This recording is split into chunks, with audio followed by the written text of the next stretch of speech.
So here we're going to do something extra special. What I've got here is a good old-fashioned Wisconsin double boiler. Learned this trick back in Manitowoc, you know, back in the old days when I was a wee tot. My mama showed me how to do this. So what we're going to do is we're going to melt some chocolate and we're going to dip some bacon in and put it on the pan. But it's going to take a little bit for this chocolate to melt. So while we got some time, little Johnny goes up to his dad one day and says, "Hey Dad, where do people come from?" Dad says, "Well, that's easy, Johnny. In the beginning, God created Adam and Eve, and they had a family, and their families had families, and that's how the earth was populated." Johnny thought, yeah, that makes sense to me. Later on in the day, he goes up to Mom and says the same thing. He says, "Mom, where do all these people come from?" Mom gave him a different story. She gave him the evolution story. You see these charts in school sometimes where they started out as monkeys and then apes and then Neanderthals, and gradually over thousands of years they developed into people that we know them today. But Johnny says, that makes sense to him too. So later on he goes to his dad and says, "Hey Dad, you lied to me. You told me that in the beginning God created Adam and Eve, and Mom gave me a different story. She said how we all evolved from apes and monkeys." So Johnny looks at his dad and he's a little puzzled, and Dad says, "Well, Johnny, I didn't lie to you. She was just telling you about her side of the family." So ladies, if you want to tell that joke, it's interchangeable, you know, you can change them back and forth. So feel free to retell it that way. All right, so our chocolate is melted.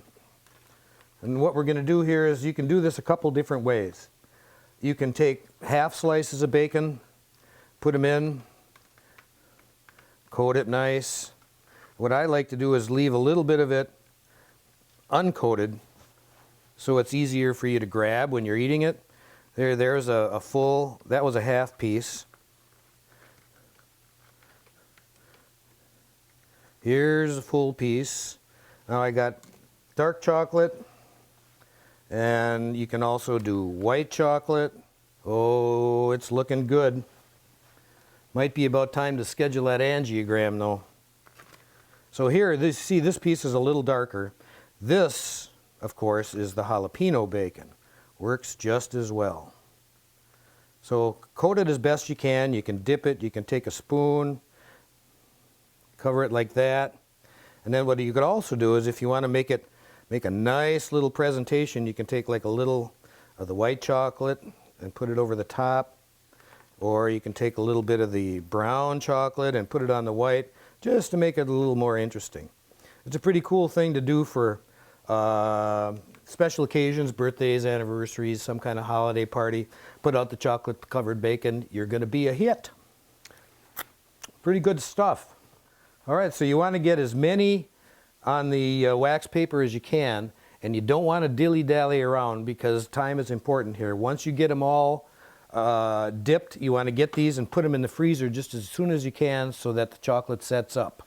All right, so we got our bacon in the freezer, and you just have to let it set up for a little while in there, and after that, then you can put it in a plastic bag and keep it in the refrigerator. It'll keep for a long time. You can put it out at parties, holiday occasions, birthdays, anniversaries. You get that whole sweet and salty thing going on. There's nothing better than a good piece of chocolate covered bacon. Ugh, what the hell is that? Oh my Lord. All right, so besides using the bacon circles to make a good bacon burger or bacon cheeseburger, check this out. What we're going to do is we're going to make some breakfast.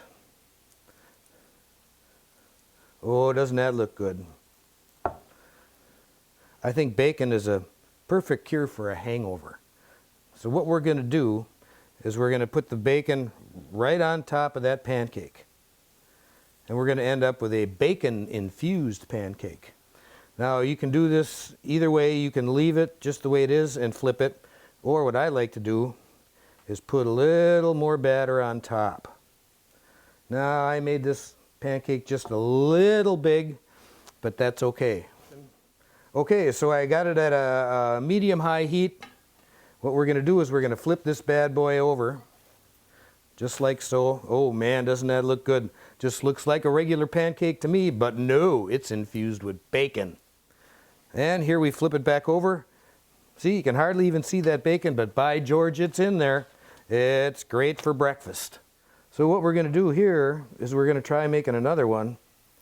And I bet you guys can guess what's coming. Oh, watch this. Remember those bacon circles? How about a chocolate-covered bacon circle embedded in a pancake for breakfast? Look at that. Sure beats cereal, tell you that. And again, I like to pour a little bit more batter on the top. This is a little thick. You can make it any way you want. The kitchen is yours. So this one's a little big again. We'll flip that bad boy over, and she's looking good. So here we'll flip it back over. Look at that. You can't even see the chocolate-covered bacon, but by George, you're going to dig in and taste it.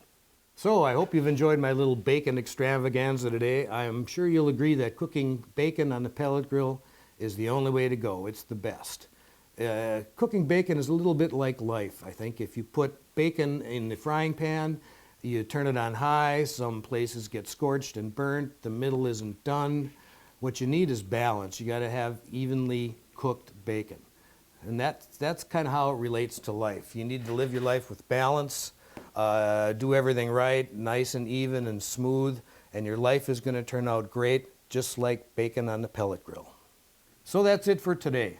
I like to end the day with a good Wisconsin old-fashioned, brandy, sweet, easy on the bitters with 2 olives on a yellow stick. Packer colors, you know. So boys and girls, it's time to get out your crayons and you can color my ass out of here. So good night, God bless, and remember the golden rule. Cheers.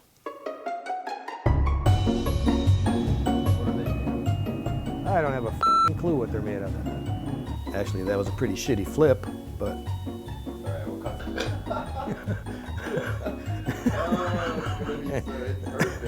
You did it? Yeah, that will be the thumbnail. I don't know, whatever their f***ing thumbnail is, I'll trust you. Man, these are some big f***ing pieces of bacon. F*** me. That'll be an outtake.